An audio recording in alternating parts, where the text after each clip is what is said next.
বন্ধুরা, আজকে একটু কপির রেসিপি বানাবো, তাই তোমাদের সঙ্গে শেয়ার করব। হচ্ছে এই যে ফুলকপি ভাপিয়ে নিয়েছি নুন হলুদ দিয়ে, এগুলো একটু ভাজাভাজি করব। তৈরি করব ফুলকপির রোস্ট।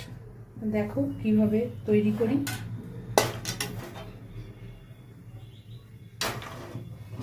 তেলটা গরম হয়ে গেলে, গরম হয়ে যাক, তারপরে ফুলকপিগুলো দেবো। তেল গরম হয়ে গেছে, এবার কপিগুলো ছেড়ে দেবো। এগুলো একটু ভাজাভাজি করে নিই, তারপরে কী দিচ্ছি না দিচ্ছি দেখাচ্ছি।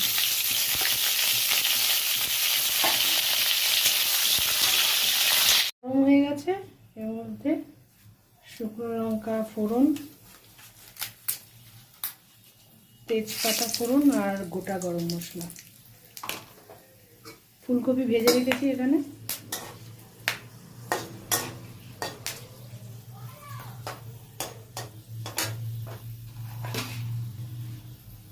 এবার এই যে মশলাটা পেস্ট করে রেখেছি, টমেটো, আদা, কাঁচা লঙ্কা, এটা দেব।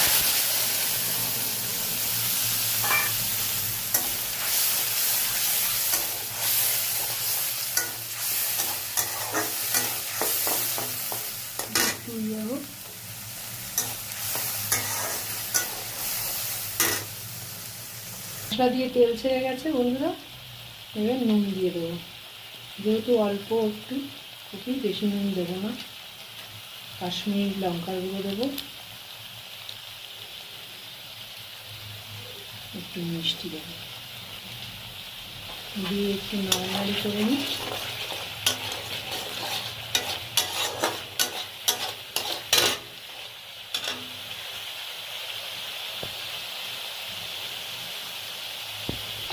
দেখো তেল ছেড়ে গেছে মশলা দিয়ে।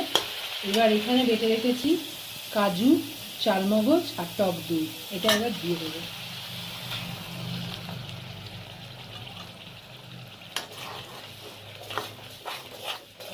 এটা একটু নাড়ানাড়ি করে নিই, তারপরে ফুলকপিটা দেবো।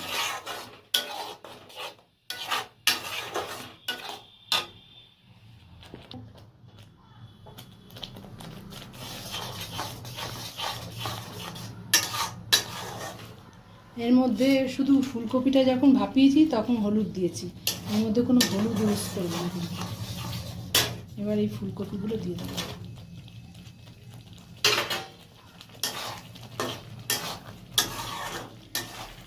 আর এই যে বোল ধোয়া জলটা আছে মিক্সি, ওই জলটা দেবো।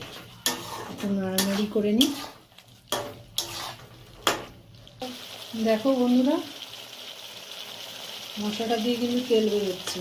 যে গ্রেভিটা দিলাম, তেল বেরিয়েছে। এবার এই যে মিক্সি ধোয়া জলটা একটু দেবো, দিয়ে একটু কপিটা একটু সেদ্ধ হওয়া দরকার আছে, তারপরে কি দিচ্ছি না দিচ্ছি দেখাচ্ছি। হয়ে গেছে বন্ধুরা,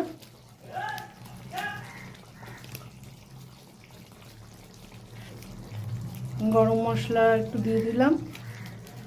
তৈরি হয়ে গেছে আমার ফুলকপির রোস্ট। কেমন লাগলো কমেন্ট করে জানিও। ভালো থেকো, সকলের পাশে থেকো। টাটা।